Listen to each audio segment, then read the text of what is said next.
Children play like they're all the world over.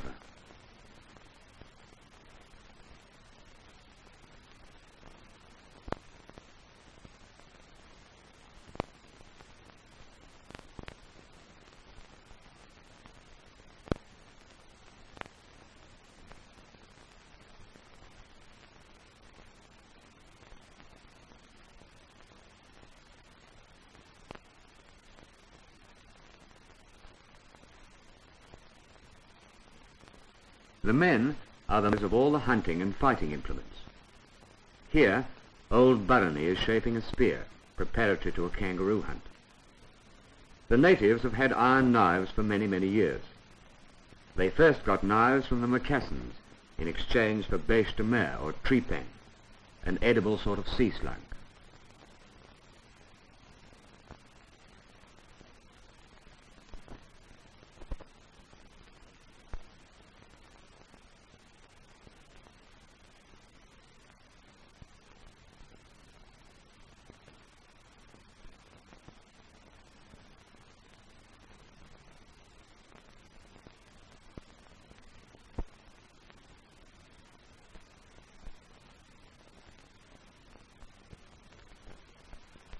Mataman, with the shark's teeth headdress, is sitting with his uncle and family making up flint-headed spears.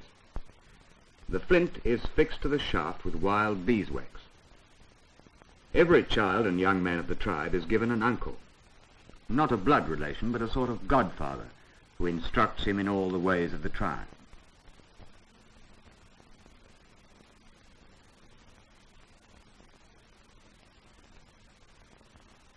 Mataman rolls on the wax with his woomera, or throwing stick.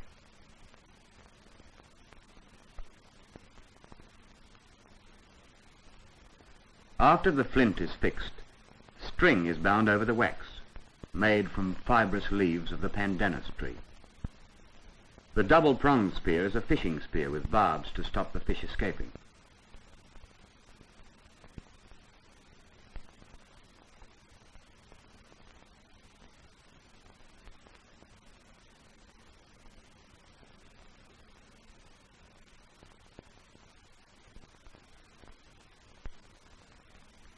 Meanwhile, the women of the tribe make all the domestic implements. The woman in the foreground is plaiting an amulet. She also uses string made from the leaves of the pandanus tree. This woman is making a dilly bag, a hold-all used when food gathering. When carried, the bag is supported on their backs by a strap that passes around their foreheads.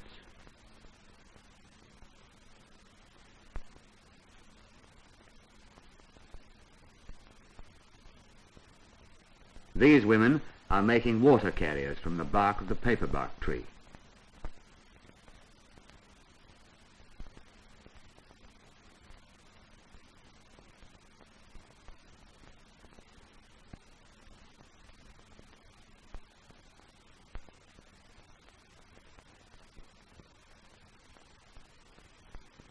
Baler shells are also used for carrying water.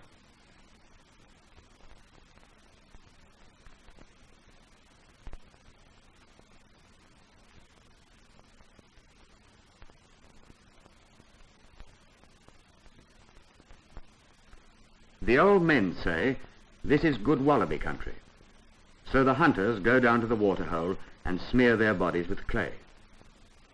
They believe that this make-up gives them magic powers over their prey. Also, the clay helps to disguise their body smell and keep their prey from getting scent of them.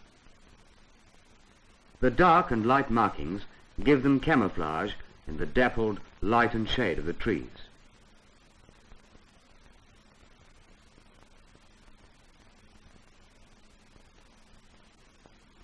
The hunters go out, led by decoys, the men holding charms in their mouths, which represent the snout of the kangaroo or wallaby.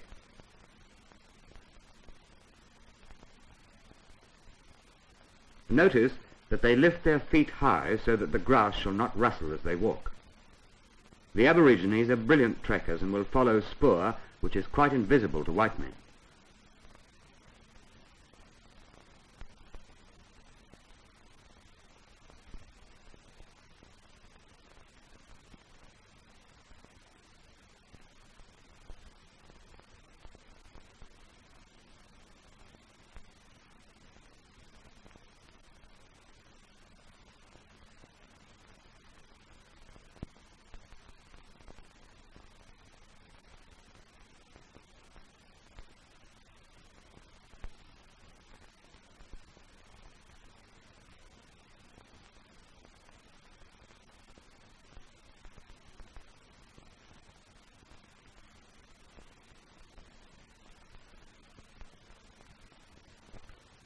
The decoy approaches the prey from another direction. Holding his charm, made from plaited reeds between his teeth, he imitates the movements of the animals. He believes that this gives him magic control over them. The decoys are so good at this imitation that the kangaroos or wallabies will frequently see them from a distance without being frightened.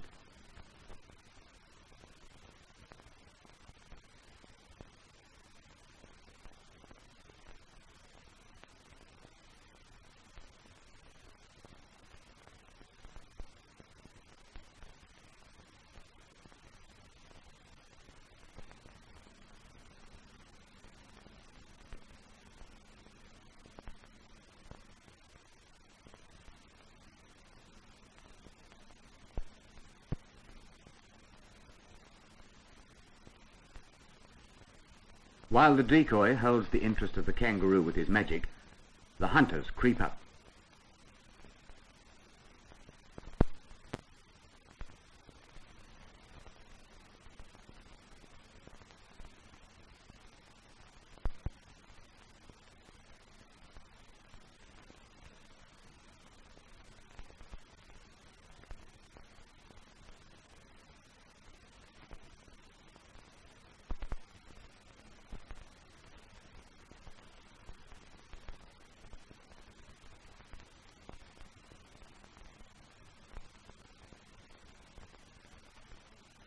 The hunter suddenly freezes and stands quite still for a second as the kangaroo glances his way.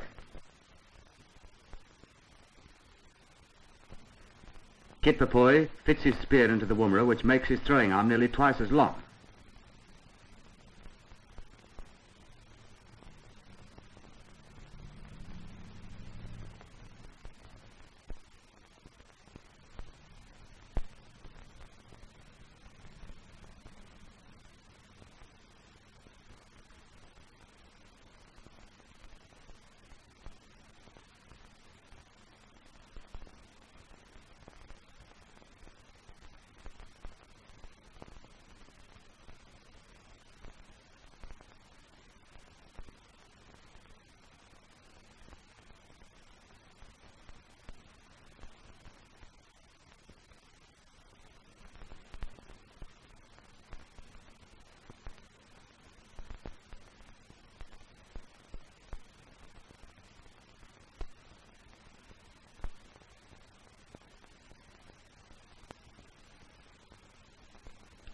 The men throw the kangaroo on the open flame to singe off the hair. There are certain taboos regarding food.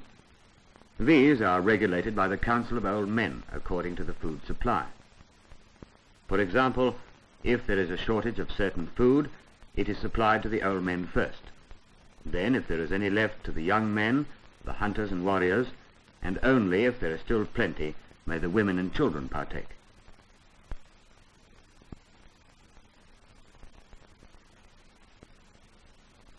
The animal is jointed and cut up with a spear or woomera.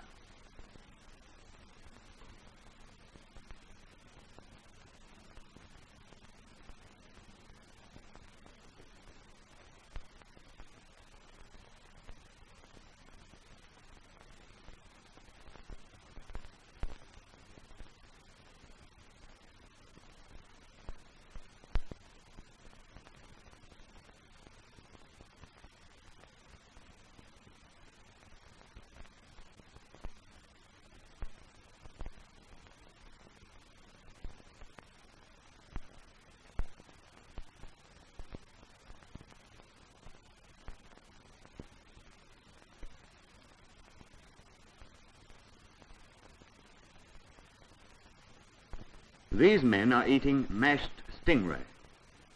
The stingray is cooked, then chewed and spat out, and then baked once again.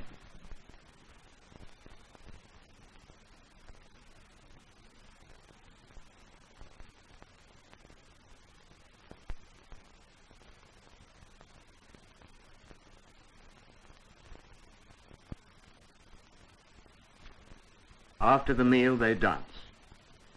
One native beats time with sticks. Another plays the didgeridoo, a drone pipe. This sort of dance is known as a play corroboree, and anyone may join in. It is an expression of contentment and happiness. There is good game about. This is the dance of the mullet totem. The dancers are mullet, a local fish, and the dancer with a bag in his mouth is a crocodile prowling for food in a school of mullet.